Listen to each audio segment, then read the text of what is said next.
भावना सुद्धा गुंतवायता येतात. मला कधी कधी प्रश्न पडतो, एपीजे अब्दुल कलाम स्वतःच्या ध्येयाचा इतका पाठलाग करत होते की त्यांना लग्न करायलाच वेळ मिळाला नाही. विसरलेच ते. आपल्या भावना ध्येयाशी किती एकरूप होतात याचं हे उदाहरण आहे. आम्ही कुठं असतो? प्रेम करायला हरकत नाही, अजिबात हरकत नाही. पण तुम्हाला यशाच्या आभाळाचं गरुड व्हायचं असेल तर गरुडाचे सगळ्यात 5 महत्वाचे नियम आहेत.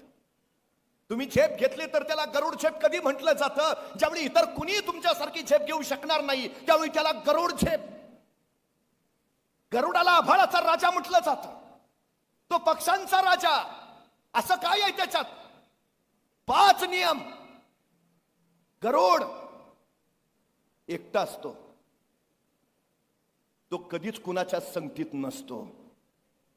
ज्याला यशस्वी व्हायचं आहे ना त्यानं पहिला नियम पाळायचा, एकटं राहायचं. तुम्ही यशस्वी होणार की अयशस्वी हे फक्त 2 गोष्टी ठरवतात. तुम्ही कुणाच्या संगतीत आहात, कुठल्या माणसांच्या आणि कुठल्या पुस्तकांच्या. या 2 गोष्टी ठरवतात तुम्ही यशस्वी होणार की अयशस्वी. गरुड एकटा असतो, एकटा. तो कधी कावळ्यांच्या थव्यात तुम्हाला दिसलाय? तो कधी पोपटांच्या गर्दीत बसलाय? तो कधी कबुतरांबरोबर गप्पा मारत दिसलाय? चुकून नाही, चुकून नाही. ज्याला गरुड व्हायचा आहे ना तो पोपटांमध्ये मिसळत नाही, तो कावळ्यांमध्ये फिरत नाही, तो कबुतरांच्या मागे हिंडत नाही. तुम्हाला गरुड व्हायचा आहे ना मग चिमण्यांच्या मागे कसले फिरता? आभाळात फिरा यशाच्या. दुसरी गोष्ट, गरुड कधीही मेलेलं जनावर खात नाही, अजिबात नाही, अजिबात नाही. तो मेलेला जनावर हातच नाही लावत, तोंडच नाही लावत. तो स्वतःच शिकार करतो आणि स्वतःच खातो. एकमेव पक्षी आहे जे मेलेलं किंवा दुसऱ्याने मारलेलं खातात, त्यांना गिधाड म्हणतात. तुम्हाला गरुड व्हायचं आहे ना स्वतःची शिकार स्वतः करावी लागेल. शॉर्टकट नाही, कष्टानेच पुढे जावं लागेल जे गरुड करतो. परिस्थिती कशी असू दे, वेळ कशी असू दे, स्वतःची शिकार स्वतःच, कष्टाला नकार नाही. तिसरी गोष्ट सगळ्यात महत्वाची, गरुडाचं व्हिजन क्लिअर आहे. एकमेव पक्षी आहे, 5 किलोमीटरवरनच त्याचं स्वतःचं सावज हेरतो तो, 5 किलोमीटरवरनं. आणि मध्ये किती अडथळे येऊ दे, गाड्या येऊ दे, वाहनं येऊ दे, काय होऊ दे, त्याच्या सावजावरची नजर त्याची हलत नाही, अजिबात हलत नाही. एकमेव पक्षी आहे. आणि एकदा त्याची एखाद्या सावजावर नजर पडली की त्यांनी शिकार केलीच म्हणून समजा. गरुडाच्या बाबतीत असं होतच नाही की विजन ठरलंय पण मिळालं नाही, अजिबात नाही, मिळणारच. तुमचं ध्येय तसावं, ठरलंय ना मिळवणारच. चौथा नियम आहे गरुडाचा, सगळ्यात महत्वाचा.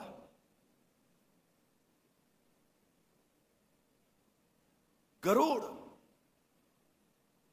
संकट आली की लपून बसत नाही. आभाळ आलं, पाऊस सुरू झाला, वादळ सुटलं, इतर सगळे पक्षी लपून बसतात, घरट्यात जातील, सावलीत येतील, निवाऱ्याला जातील. गरुड एकमेव आहे, तो संकट आलं की लपून नाही बसत, तो संकटात बाहेर पडतो. वादळ सुटलं की वादळात घुसतो आणि त्या वादळाच्या वाऱ्याच्या वेगावर स्वतः आभाळात उंच उंच उंच जातो. तो गरुड सांगतो, संकट तुम्हाला अडवायला नव्हे, संकट तुमची उंची वाढवायला येत असतात. संकटांचा संधी म्हणून वापर करा आणि स्वतःचं कर्तृत्व घडवा. सगळ्यात महत्वाचा नियम. आणि गरुड त्याच्या भावना नियंत्रित असतात, विलक्षण नियंत्रित. तो कुठल्याही गोष्टीला बळी पडत नाही, तो कुठल्याही आकर्षणाला बळी पडत नाही, तो कुठल्याही मोहाला बळी पडत नाही. तुमच्याकडे भावना नावाचं शस्त्र आहे. सगळ्यात महत्वाची गोष्ट सांगतो, सगळ्यात महत्वाची एकच गोष्ट, प्रेम करायचं आहे ना स्वतःच्या ध्येयावर प्रेम करा. स्वतःच्या ध्येयावर म्हणजे दुनिया तुमच्यावर प्रेम करेल. पोरींच्या मागे कसले फिरता? स्वतःच्या ध्येयाच्या मागे फिरा की पोरींचे बाप तुमच्या मागे फिरतील. कधीतरी या कर्तृत्वाचा विचार आम्हाला करता आला पाहिजे. जग घडवायचं सामर्थ्य ना ते. आणि सगळ्यात महत्वाची गोष्ट, शरीर खर्च नका करू, शरीराची गुंतवणूक करा. म्हणजे आयुष्यभर तो तुम्हाला परतावा देत राहील. आयुष्यभर आयुष्यभर. पण दुर्दैवाची गोष्ट अशी आहे, 4थीतली पोरं गुटखा खातात, 10वीतली पोरं सिगारेटी ओढतात, 12वीतली पोरं दारू पितात, आणि महाविद्यालयातली पोरं गांजा नाही तर ते यमडी सारखं ड्रग्ज घेतात. ही आत्ताची वस्तुस्थिती आहे. मला प्रश्न पडतो नेहमी, असं कुठलं दुःख आहे तुम्हाला? असं कसलं संकट आहे तुमच्या आयुष्यात की नशेत ते तुम्हाला बुडवायचं? अशा काय अडचणी आहेत, काय वेदना आहेत तुमच्या की तुम्हाला त्या विसरून जायचं आहेत, म्हणून तुम्हाला या व्यसनांचा आहार घ्यावा लागतो? कशासाठी? 50 वर्ष आयुष्य महाराजांचं, प्रत्येक क्षण मृत्यूचा आहे. फतेह खानाला 7,500ची फौज गुण मृत्यू, 40,000ची फौज गुण अफजल खानाला मृत्यू, 1.25 लाखाची फौज गुण शाहिस्ता खानाला मृत्यू, मिर्झा राजा जयसिंग 3 लाखाच्या फौजनिशी आला मृत्यू, महाराज आग्र्यात गेले, कैदेत अडकले मृत्यू. पण तरीही माझ्या छत्रपती शिवाजी महाराजांना सुपारीच्या खंडाचं देखील व्यसन नाही. खंडाचंही. एवढी संकट कोसळून त्यांना कुठल्या भावनेसाठी बाह्य गोष्टींचा आधार घ्यावा लागला नाही. आमची अडचण काय आहे? कशासाठी? छत्रपती शिवाजी महाराज के जय म्हणताना मग तुम्हाला या गोष्टी करायचा अधिकार नाही, व्यसन करायचा अजिबात अधिकार नाही. कधीतरी आम्ही जोखलं पाहिजे.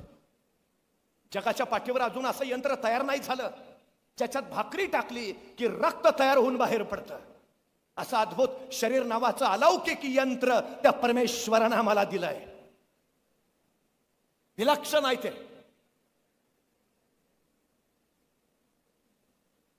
कधी कुठल्या कंपनीत कुणी रक्त तयार केलंय नोंद नाही, अजिबात नाही. असे एकमेव द्वितीय. सांभाळा ना, खर्च कट करता. एखाद्या माणसाला हार्ट अटॅक येतो, बायपास करावी लागते. बायपास करणं म्हणजे हृदयाची खराब झाली रक्तवाहिनी काढायची, तिच्या जागी दुसरी चांगली रक्तवाहिनी जोडायची. या शस्त्रक्रियेला खर्च येतो 3 लाख रुपये. म्हणजे आमची खराब झालेली एक रक्तवाहिनी केवढ्याला पडली? 3 लाख रुपये. आमच्या हृदयाजवळ मुख्य 3 रक्तवाहिन्या बरोबर 1 लाख रक्तवाहिन्यांचं जाळं आहे. एका रक्तवाहिनीची किंमत जर 3 लाख तर 1 लाख रक्तवाहिन्याची किंमत किती झाली? 2 डोळे दिलेत, एखादा डोळा बाद होतो, नवा डोळा बसवता येतो. एका नव्या डोळ्याची किंमत आहे 20 लाख. 2 डोळ्याची किंमत झाली 40 लाख. 2 किडन्या दिल्यात, माणसं नको ते अपेपान करतात, किडन्या बाद होतात, माणसं डायलिसिसवर जातात. डॉक्टर सांगतात जगायचं असेल तर किडनी बदलून घ्या, किडनी बदलून मिळते. एका नव्या किडनीची किंमत आहे 40 लाख. 2 किडनीची किंमत झाली 80 लाख. म्हणजे आमची एक रक्तवाहिनी 3 लाखाची, डोळे 40 लाखाचे, किडन्या 80 लाखाच्या. असा जर शरीराच्या अवयवाचा हिशोब केला तर शरीराची किंमत जाते कोट्यावधी अब्जावधी रुपयांच्या पुढं. अरे त्या परमेश्वरानं जन्माला घालताना ही शरीर नावाची अब्जावधीची प्रॉपर्टी देऊन पाठवलं. ही जपाना कुठल्या गोष्टीसाठी खर्च करतो ती? आंधळ्याला विचारा डोळे किती महत्वाचे. हात नसलेल्या माणसाला विचारा हाताचं महत्व काय. पाय नसलेल्याला विचारा पाय किती गरजेचे. मग किंमत कळेल.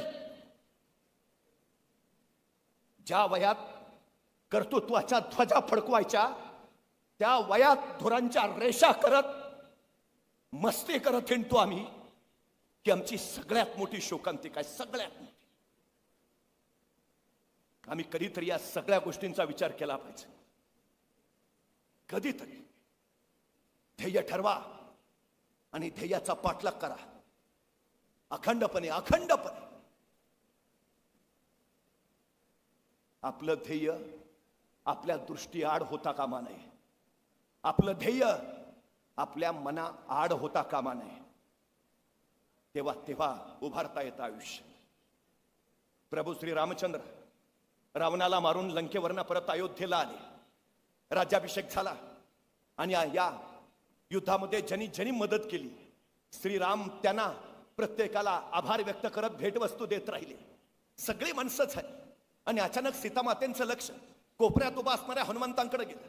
अरे हनुमंत राहिलेच की. सीतामातेने विचार केला तर हनुमंतांना काय द्यावं, आपल्याकडे काय राहिलंय. अचानक त्यांची लक्ष गळ्यातल्या मोत्याच्या रत्नहाराकडे गेली. त्यांनी गळ्यातला मोत्याचा रत्नहार काढला आणि हनुमंतांना भेट म्हणून दिला आणि त्या परत इतर पाहुण्यांच्या भेटी घेत राहिल्या. काही वेळानंतर सीता मातेंचं लक्ष अचानक हनुमंताकडे गेलं. हनुमानजी एका ठिकाणी बसले होते आणि सीता मातेने दिलेला मोत्याचा रत्नहार दातात फोडून त्यातला एक एक मोती उघडून बघत होते. सीता मातेना काही कळे नाही, हा बाबा मोती का फोडतोय, एवढा मौल्यवान हार हा फोडतोय का. सीता माता धावतच आल्या, हनुमानजी काय करताय, मोती का फोडताय. हनुमानजी म्हटले, मोत्यात राम आहे का पाहतोय. अहो मोत्यात कसा राम असेल, तसा तो रत्नार लगेच त्यांनी सीता माते, राम नाही ना, मग माझ्या काही कामाचा नाही, मग मला नको.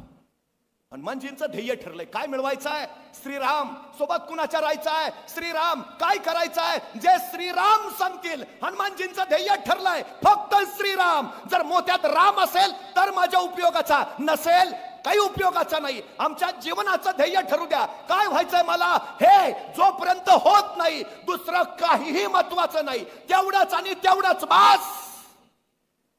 तेव्हा यश मिळतं, तेव्हा एक ध्यास आणि तोच जर तुमचा श्वास झाला तर यश. इकडं तिकडं फिरून मग जमलं असं नाही होत, काही अजिबात नाही, अजिबात नाही. अशक्य काही नाही हो जगात. 2963 वन डे मॅचेस झाल्या, 2963. वन डे क्रिकेटचा जन्म झाल्यापासून एकाही क्रिकेटपटूला वन डे द्विशतक करता आलं नव्हतं, एकाही. अशक्य आहे. 50 ओव्हरची मॅच, त्यात 11 जण, एकाला काय 200 रन जमणार, शक्य आहे का, अशक्य, इम्पॉसिबल. 2963 वन डे शक्यच नाही. पण वयाच्या 16व्या वर्षी ज्यांनी क्रिकेटमध्ये पदार्पण केलं, फेब्रुवारी 2010 मध्ये तो सचिन तेंडुलकर मैदानावर उतरला आणि आतापर्यंत जे कुणालाही जमलं नव्हतं ते सचिन तेंडुलकरनी करून दाखवलं. वन डेतलं पहिलं द्विशतक, पहिलं सचिन तेंडुलकरनी केलं. अशक्य काय आहे, करू शकतो. सचिन तेंडुलकरनी द्विशतक केल्यावर दुसऱ्या दिवशी काही पत्रकार सचिन तेंडुलकरकडे गेले, तुम्ही काल द्विशतक केलं. मग सकाळी उठल्याबरोबर पहिले तुम्ही पेपर हातात घेतले असणार, सगळ्या पेपरच्या पहिल्या पानावर तुमच्या बातम्या, मास्टर ब्लास्टरचं द्विशतक. मग सकाळी पेपर वाचले काय, का सकाळी उठल्या उठल्या तुम्ही मोबाईल हातात घेतला, एवढं द्विशतक केलं, सगळ्यांचे मेसेज आले असतील, कॉंग्रॅच्युलेशन, अभिनंदन. मग सकाळी उठल्या उठल्या मोबाईल हातात घेतला, काय केलं. सचिन तेंडुलकर काय म्हटलं माहितीये, 20 वर्ष झाली रोज सकाळी 6 वाजता मी मैदानावर नेटमध्ये सराव करत असतो. रोज सकाळी 6 वाजता. मी कधी रविवारची सुट्टी घेतली नाही, मी दसरा दिवाळीला कधी घरी थांबलो नाही. गेली 20 वर्ष रोज सकाळी 6 वाजता मैदानावर. मी सकाळी उठल्या उठल्या पेपर हातात घेतला असता मी क्रिकेटचा देव झालोच नसतो. मी जर उठल्या उठल्या मोबाईल हातात घेतला असता मला भारतरत्न मिळालाच नसता. रोज सकाळी माझा ध्यास, माझं ध्येय. तेंडुलकर सकाळी उठल्यावर फोन नाही घेत आणि आम्ही उठला की पहिला फोन. नाही नाही, रात्री काय काय महाराष्ट्रात घडलं कळलं पाहिजे. अरे तू कोण सीएम आहे का डीसीएम आहे, पर तुला मेसेज कुठले, गुड मॉर्निंग आणि 2 गुलाब. त्याच्यासाठी सोन्यासारखी सकाळ कर्तृत्वाची वाया घालवतो आम्ही, सोन्यासारखी. तुम्हाला माहिती आहे आजच्या घडीला जगातला सगळ्यात श्रीमंत कोण आहे, जगात सगळ्यात श्रीमंत एलॉन मस्क.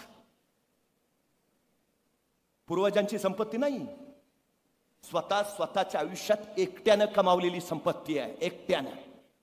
काय केलं असेल त्याने, तो बसला की आजचा विचार नाही करत, उद्याचा विचार नाही करत, तो पुढच्या 10 वर्षाचा विचार करतो. पुढच्या 10 वर्षात मला काय करायचं आहे, आणि एकदा त्याचं ठरलं पुढच्या 10 वर्षात मला हे करायचं आहे, तो परत बसतो जे मला 10 वर्षात करायचं आहे ते 1 वर्षात कसं करता येईल. म्हणजे इतरांना जी गोष्ट करायला 10 वर्ष लागतात, एलॉन मस्क 1 वर्षात करतो, 1 वर्षात. एलॉन मस्क काय पहिला ज्यांनी सांगितलं 2050 मध्ये पृथ्वीच्या पोटातलं पेट्रोल जेल संपेल, 2090 मध्ये पृथ्वीच्या पोटातला गॅस संपेल, मग गाड्या कशावर धावतील. दुसऱ्यानं काढलेली टेस्ला कंपनी त्यानं विकत घेतली आणि जगातली इलेक्ट्रिक कार्स बनवणारी सगळ्यात मोठी कंपनी उभा केली. इराक अमेरिका युद्ध चाललंय. आजच्या घडीला सगळ्यात जास्त फायदा जर कोणाचा आहे तर एलॉन मस्कचा आहे. सगळे पेट्रोल डिझेलवाले अडचणीत, गॅस अडचणीत. मग माणसं जातील कशाने? इलेक्ट्रिक कार्स बनवतो कोण? Tesla, Elon Musk. कधी विचार केलाय त्यांनी? आजचा नका विचार करू, 10 वर्षानंतर. त्याची सुरुवात आज करायला हवी. आज तुमच्याकडे काय आहे, काय नाही, काही फरक पडत नाही. पण तुमचं ध्येय काय आहे आणि ते मिळवण्यासाठी तुम्ही काय करताय त्यांनी मात्र प्रचंड फरक पडतो. प्रचंड. आत्मविश्वास ही सगळ्यात महत्वाची गोष्ट आहे. ज्याच्याकडे आत्मविश्वास आहे त्या आत्मविश्वासातनं ॲटिट्यूड जन्माला येतो, दृष्टिकोन. आता ॲटिट्यूड 4 प्रकारचा असतो. त्याच्यावर ठरतं आम्ही यशस्वी की अयशस्वी. ॲटिट्यूड पहिला ॲटिट्यूड आहे झिरो ॲटिट्यूड. झिरो ॲटिट्यूड असणारी माणसं खतरनाक असतात. त्यांना काही सांगा त्यांचं उत्तर ठरलेलं असतं, नाही जमणार, जमणारच नाही. काही सांगा तुम्ही त्यांना, झिरो ॲटिट्यूड वाल्यांचं उत्तर ठरलेलं, नाही जमणारच नाही. बरी इतकी खतरनाक आहे, तेजा नाही ती नाहीच, ते सांगतो नाही, कुणालाच जमणार नाही, कुणालाच जमणार नाही. मी कायम सांगतो, एखाद्या गावाचा विकास करायचा असेल, समाजाचा विकास करायचा असेल, 4 गोष्टी फार महत्वाच्या. पहिली गोष्ट, ज्याच्याकडे पैसा आहे त्यांनी पैसा द्यावा. दुसरी गोष्ट, ज्याच्याकडे वेळ आहे त्यांनी वेळ द्यावा. तिसरी गोष्ट, ज्याच्याकडे कष्ट आहे त्यांनी कष्ट द्यावे. आणि चौथी गोष्ट, ज्याच्याकडे या तिन्हीपैकी काहीच नाही त्यांनी किमान गप राहावे. अडचण पहिल्या तिघांची नसते, वळवळ ज्याच्याकडे काही नाही त्याची जास्त. चळवळ मोडीत काढायला कायम पुढे हे झिरो ॲटिट्यूड. याच्यानंतरचा दुसरा प्रकार आहे लोअर ॲटिट्यूड. ही पण तितकीच भयानक. यांना काही सांगा त्यांचं पण ठरलेलं, नाही मला नाही जमणार, जमणारच नाही. पण जोशी सर यांचं जरा बरं असते, म्हणतात तुला जमेल तू कर. म्हणजे एखाद्याला म्हटलं ना, चल ना जरा नोकरी बिक्री चांगली करू, पैसे बिसे मिळवू, ऑडी मर्सिडीज घेऊ, नाही तू घे, मला नाही जमणार, मी बसेन तुझ्या गाडीत, तू घे. हे लोअर ॲटिट्यूड. म्हणजे एखाद्याला म्हटलं ना, चल ना आज व्यंकटेश्वरा शिक्षण संस्थेचा वर्धा पारितोषिक वितरण सोहळा आहे, चल चल चल काहीतरी करूया, तो करूया की, पण मी एकटा येऊन काय करणार, बाकीचे नकोत का? मग आपण त्याला तिथंच सोडतो, बाकीचे गोळा करायला जातो, बाकीचे गोळा करून मग त्याच्याकडे येतो, चल आलेत बाकीचे.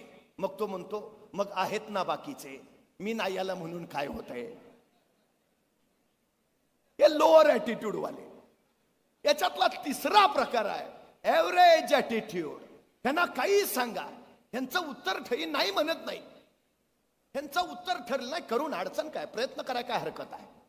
जिंकू म्हणत नाहीत, करूच विषय नाही, पण यांचं उत्तर ठरलं नाही, नाही करू करू करू, प्रयत्न कराय काय हरकत आहे.